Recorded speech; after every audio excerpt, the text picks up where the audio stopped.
Ferran in rounds 6, 7 and 8, the competition was getting intense. It's round 9 in Cleveland.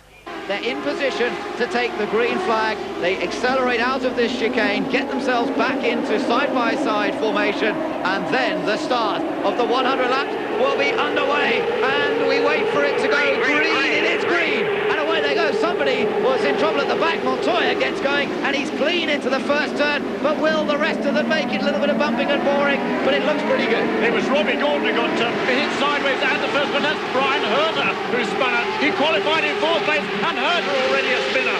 And we've got cars on the move. Paul Tracy getting past Roberto Moreno. Good start that from Paul Tracy. Montoya is our race leader. Where is Franchitti? He's a bit further down the field. Castroneves trying to go around the outside of a gaggle of cars. He started well down the order as well, remember. So Castroneves starting 17th, trying to find some places. And Tracy has got himself up into 4th position. He started down in 8th. A tremendous start there. There's Max Papizem who can move around the outside of PJ Johnson, trying to get back in the line there for turns 7 and 8. This is the east end of the racetrack. Very quick corner once they're properly up to speed, which are really not at that stage in race. But look at Montoya, already a pretty good gap over Gilles de Ferran. A pretty good gap, a huge gap. It's not even 1 lap yet. There's Franchitti. He's right behind Maurizio Guterman, looking for a way past as we have side-by-side action. Looked like Christian Fittipaldi trying to get a place back. He lost some places at the start. And across the line, at the end of the first lap, Montoya leads. Franchitti down the inside of Guterman. Has he made the move stick?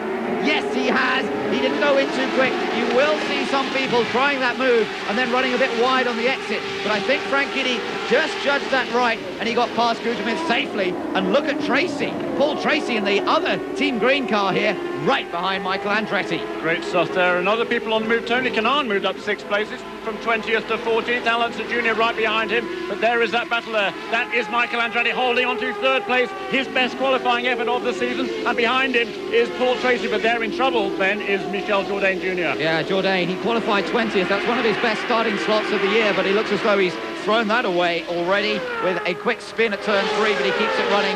No problems. We don't need to bring out the yellows. So there goes Michael Andretti running in 3rd position. We've got some of the cones and tyres that mark the apexes of the corner have been knocked onto the track. That is turn 3, I think, where Jourdain went off. Now that could cause a yellow, because that's obviously a problem. And also in trouble once again is Elio Castroneves. He's had engine problems all weekend. He had a problem this morning. They had to change the engine after the warm-up, and he was very slow coming out of the final chicane and lost a couple of places. He's come down to turn 1, and he's also passed by 3 or 4 other cars. Clearly problems for Elio Castroneves. And Tracy's just got past Andretti, so Tracy's on the charge. Paul Tracy moves up into 3rd place. There he is, left-hand side of your picture, the Canadian. Paul Tracy, a winner this year already in Milwaukee. Really on a roll now. He's picked up his season. Last year was a disaster, and now he's got himself into 3rd place. And he goes chasing after Gilles de Ferran, who's lying 2nd, and Juan Montoya, who leads this race by 1.8 seconds after just 3 laps. Montoya flying up front at the moment, but there's a very long way to go, and physically this race is extremely demanding.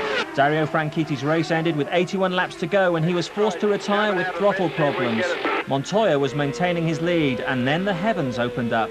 And Juan Montoya now is back in front in this race. And Michael Andretti is in the pit lane once more. It really is raining quite hard. Now there is Michael, splash of fuel there. That's wet tyres going on, I think, for Michael Andretti.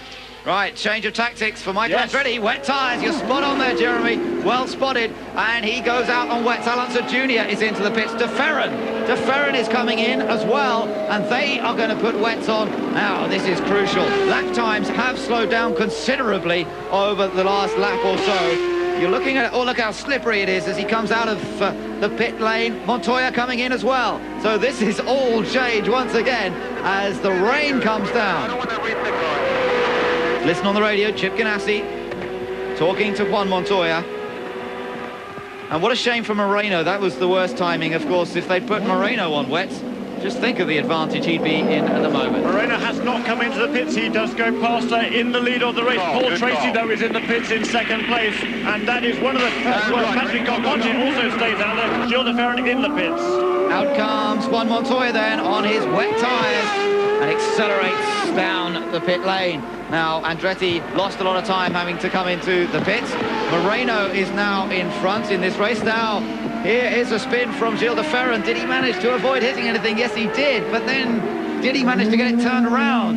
He's in the pits, he's had his wet tyres fitted, and he's back out again, but that lost him some ground compared to Juan Montoya, obviously. Fascinating strategy here. If I look across to the west there, the sky is a lot brighter, and all at the same time, the track will dry. Look, it's pretty wet now. Look at it, very, very wet. But it's pretty humid here. There is a little bit of a breeze, and the track, I think, will dry out fairly quickly. Look at PJ Jones spinning there. He lost that really under braking. That was a slightly strange spin. Oh, only just missed. I'm not sure who that was. It might have been Richie Hearn, who just avoided him. Now, here is our race leader, Roberto Moreno, on slicks. He's on slicks in these conditions, and you can see for yourself how difficult that must be. The track is slick on line as well, where they've been laying rubber down all weekend, and Moreno trying to hold on to this guy. He's got Robbie Gordon breathing down his neck as they cross the line this time. Moreno is race leader. Gordon has been lapped, so he's not a challenge for the race leader this race. Meanwhile, Brian Herter comes out of the pits, says, oh, and there's been a big accident there. That's Jimmy Vasser, I think. Yes, one of the Ganassi cars with Tony Kanaan nearer you in the McDonald's car, but one of the Ganassi cars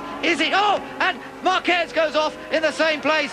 Tarso Marquez crashes in exactly the same spot. It's on the exit of turn number 8. Look at the rain coming down. These guys on slick tyres. Unbelievably, the yellow flags are not yet out. This is absolutely insane. There's 2 cars in the wall there at the fastest corner on the racetrack, and it's still green flag conditions. That I do not understand. It's Vasser. We have confirmation that it's Vasser. It's not Juan Montoya who's been battling for the lead in this race. It is Jimmy Vasser up there. And just look, still, now it's yellow. Now it is full course yellow at last. Presumably the yellows were being waved up at that corner. Let's see if we can see what happened here. Well, there was somebody... That was Gugelmin. There's a Hollywood car of Mauricio Gugelmin there who just about got away with it. But those 2 there, heavily into the tyres. That is Jimmy Vasser and the McDonald's car there.